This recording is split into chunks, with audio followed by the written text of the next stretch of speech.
Alright, let's continue playing GURPS solo, or rather let's begin, because the previous video was merely an introduction. Now that we have established our immediate surroundings and generated characters, it is time to get out of the town of Armach.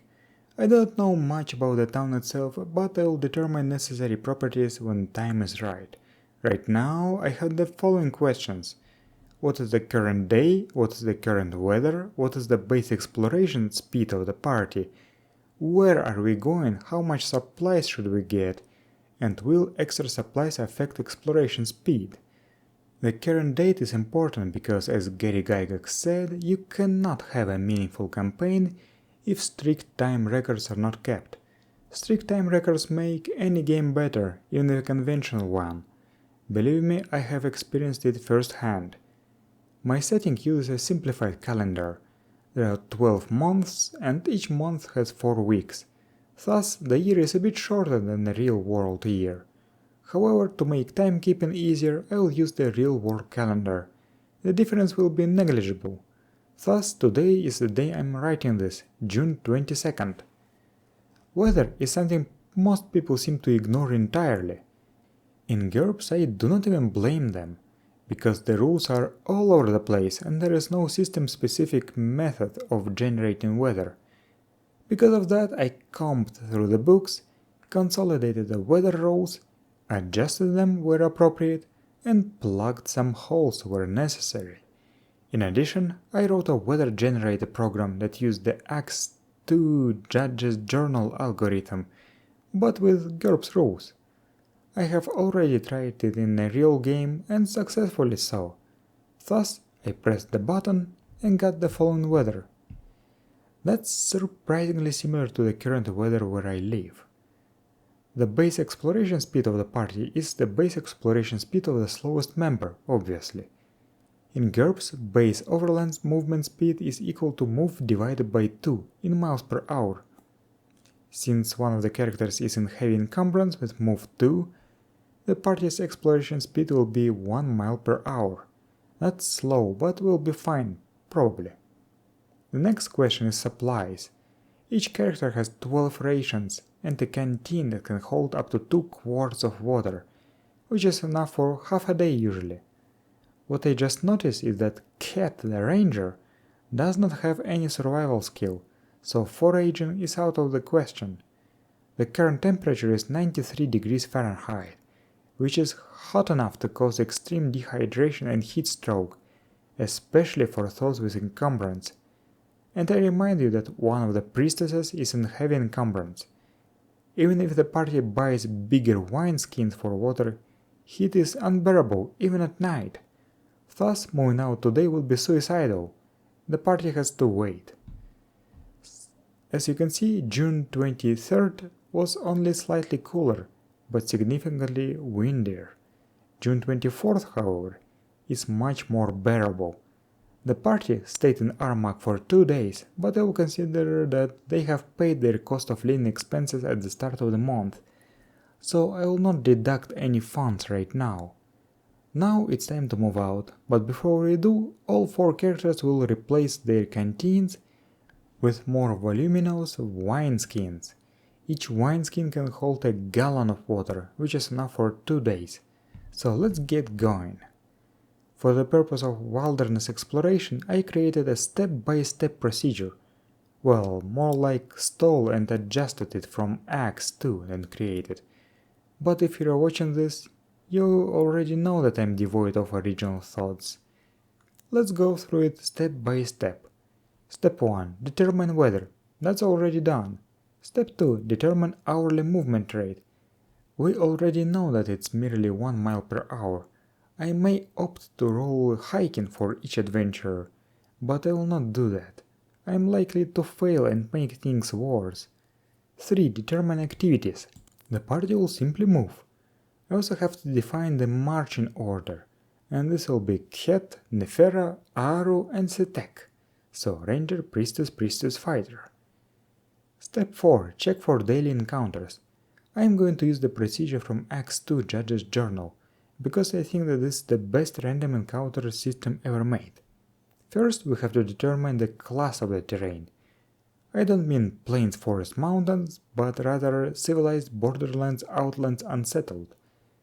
The classification can be found on page 338 of Acts 2 revised rulebook. I do not know the population of Armach, but I wanted it to be a small town near the border, so the borderlands seems to be fitting. When traveling through the borderlands, you roll for encounters once per 6-mile hex. Since I am using 1-mile hexes, I will assume that this means rolling every 6 1-mile hexes. However, I will assume that Armach is in the center of a virtual 6-mile hex, so the first roll will occur 3 miles away from the town. Step 5. Check if the party gets lost. The party will move along the coastline, so it is impossible to get lost. We're skipping it. Step 6. Adjudicate each hour. There are 5 sub-steps here, but for now I have to skip everything but adjudicate travel and encounters. The first hex the party moves into is an already explored plains hex. However, the next hex is unexplored, so I have to roll on the Appendix B table. I roll d20 and get 10, thus when moving from a plane, I move into another plane. I also roll on the Inhabitation table, get 60, and this means that the hex is uninhabited. Let's go again. I get another planes and uninhabited. Now, since I moved 3 hexes away from the town, let's do the traveling encounter roll. There is no road, so I'm going to roll on the Borderlands or Outlands plus road column. I roll d20 and get 13. This indicates a civilized encounter. Then I roll d100 on the Grassland Savanna column of the civilized encounter table and get herd animal small, gazelle. The party doesn't really need food or extra weight right now, so they will simply avoid the encounter. I doubt that the gazelles would insist on attacking them. And now I realize that I probably should roll terrain not only for the hex I'm entering, but also for the neighboring ones, because at this scale vision would allow me to see what's nearby. Also, the terrain of the hex I'm entering will affect the movement rate, so I have to know where I'm going before I actually go. So let's roll terrain twice. I get uninhabited depression and uninhabited plain. I guess the depression is some kind of canyon or rift. I'm going to explore the place a bit more, rolling terrain behind the scenes. As you can see, the terrain became more interesting. The coastline is still clear, but we have a mountain hex and 2 marshes a bit further into the mainland. Let's move into the marsh hex just to demonstrate how that changes the movement rate. DF16 says that movement rate becomes only 20% of the base movement rate, and that's 0.2 miles per hour for us. As I move inside, I roll terrain for the adjacent hexes and get an uninhabited plain and an actually inhabited forest with a single dwelling. That sounds tempting, so I'll go there next. However, the party has been on the move for 10 hours already, which is 2 hours more than usual. It is time to strike camp. The camping rules can be found on page 24 of DF16. In short, a camp can provide up to 3 benefits: comfort, concealment, or lines of sight. You make a survival roll, and if you succeed, you claim 2 benefits. If you critically succeed, you claim all 3. If you fail, you claim only 1, and if you fail critically, you claim none. None of my characters have survival, but Cat, the ranger, has a default of 10 due to high perception and outdoorsman 2. I'll roll 3d and get a 10, which is a success. Wait, I forgot a -2 for the lack of group basics, so this roll is actually a failure. Thus I decide to claim comfort only. However, I have no tent, so the party will lose 1 FP during the night. Now let's go back to the exploration procedure. 7. Consume rations. I mark off 2 pounds of water and 3 rations from each character. 8. Adjudicate disease effects.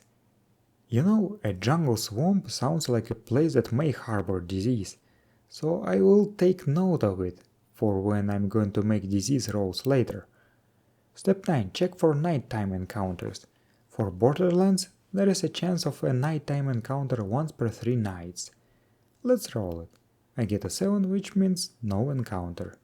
Step 10, Advanced Calendar. Well, that's easy. And now let's roll weather for the next day. As you can see, now it's hot and windy. But I think it's time to stop for tonight. I showed off the terrain generation system and the wilderness exploration procedure. And next time we'll go check who lives in that forest over there. So see you later!